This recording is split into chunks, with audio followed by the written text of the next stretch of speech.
Welcome to True Catholics TV. Please like, share and subscribe. Dearly beloved, please join us on a reflective journey through the Easter season as we explore the topic, the evolution of Catholic seminaries, a comprehensive history and mandate for priestly formation. Catholic seminaries stand as bastions of theological education and spiritual formation, shaping the clergy who serve as spiritual leaders, counselors, and shepherds within the Church. From their humble beginnings rooted in monastic settings to their modern-day institutions of rigorous academic and pastoral training, the history of seminaries is a testament to the enduring commitment of the Catholic Church to prepare its priests for the challenges of ministry. This article delves into the rich tapestry of the history of Catholic seminaries, exploring their evolution over the centuries and the mandate for priests to undergo formal training in these sacred institutions. Ancient roots and monastic beginnings. In the centuries leading up to St. Augustine, one cannot yet find any extant evidence of special institutions for the formation and education of the clergy. However, one does find traces of sacerdotal apprenticeship, in keeping with the model set by Christ. In the Didache, late 1st century priestly service is described primarily in prophetic terms, that is, in terms of witness. For they, two bishops and deacons, render you the sacred service of the prophets and teachers. Too similarly, Saint Polycarp d. AD 155, himself a disciple of Saint John the Apostle, writes, "The presbytery must be tender-hearted, merciful toward all, turning back the sheep that has gone astray, visiting the sick, not neglecting the widow or orphan or poor man." 3. Saint Polycarp is describing not a priest's preaching or his administration of the sacraments but his witness of life.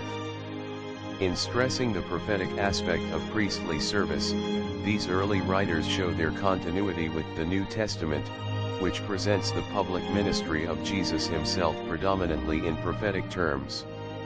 Only with the letter to the Hebrews do we find a stronger sacerdotal interpretation of his ministry. Perhaps the strength of the priesthood in the early church lay precisely in its emphasis on prophetic witness.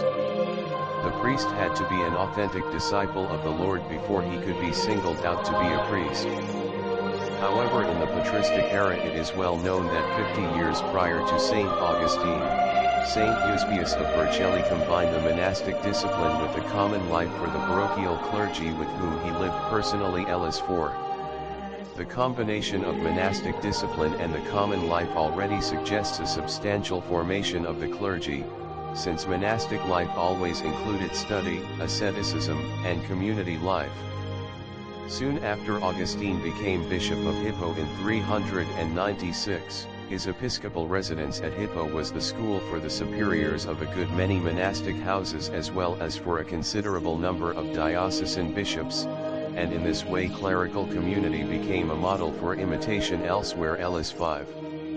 Note again the emphasis on clerical training in community with others, especially with the bishop. The weakness of clerical formation in the modern age will be precisely a distancing between formation and community, between seminary and bishop. Again, given the monastic and community ambience in the residence at Hippo, clerical life would not be without its human, spiritual, and intellectual formation, normal to any monastic community. Augustine had it as a rule that no one would be ordained a priest unless he had lived in community for some time. Council of Trent and the formalization of seminary education. A significant turning point in the history of Catholic seminaries occurred during the Council of Trent 1545 to 1563, a pivotal event in church history aimed at addressing the challenges posed by the Protestant Reformation. Recognizing the need for well-educated and spiritually grounded clergy, the council emphasized the establishment of seminaries as institutions dedicated to the formation of priests. In 1563, Pope Pius IV issued the Tridentine Decree Tametsi, which mandated the creation of seminaries in every diocese to ensure the proper education and training of clergy. Development of seminary curriculum and structure. Following the directives of the Council of Trent, seminaries began to take shape as organized institutions with structured curricula and rigorous academic standards. The curriculum typically included courses in theology, scripture, liturgy, moral theology, and pastoral ministry, providing future priests with a comprehensive foundation for their ministry. Seminaries also incorporated spiritual formation, including prayer, meditation, and retreats, to nurture the candidates' spiritual growth and deepen their commitment to their vocation. Expansion and modernization. As the Catholic Church expanded globally, so too did the network of seminaries, with new institutions established to meet the growing demand for clergy. In the 19th and 20th centuries, seminary education underwent further development and modernization, adapting to the changing needs of the Church and society. Vatican II 1962 to 1965 brought significant reforms to seminary education, emphasizing the importance of pastoral formation, social justice, and ecumenism. Mandate for seminary education. The mandate for priests to attend seminary reflects the Church's recognition of the vital role that education and formation play in preparing individuals for ministry. Seminary education equips future priests with the knowledge, skills, and spiritual grounding necessary to effectively serve the Church and its people. Through rigorous academic study, pastoral training, and spiritual formation, seminaries shape priests who are intellectually competent, morally upright, and spiritually mature. Conclusion. The history of Catholic seminaries is a testament to the enduring commitment of the Church to prepare its clergy for the challenges of pastoral ministry. From their humble beginnings in monastic settings to their modern-day institutions of rigorous academic and pastoral training, seminaries have played a vital role in shaping the formation of priests.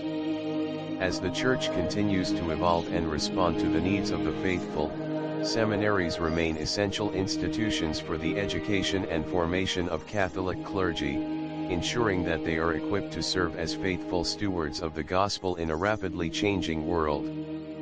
Thanks for watching. God's blessings.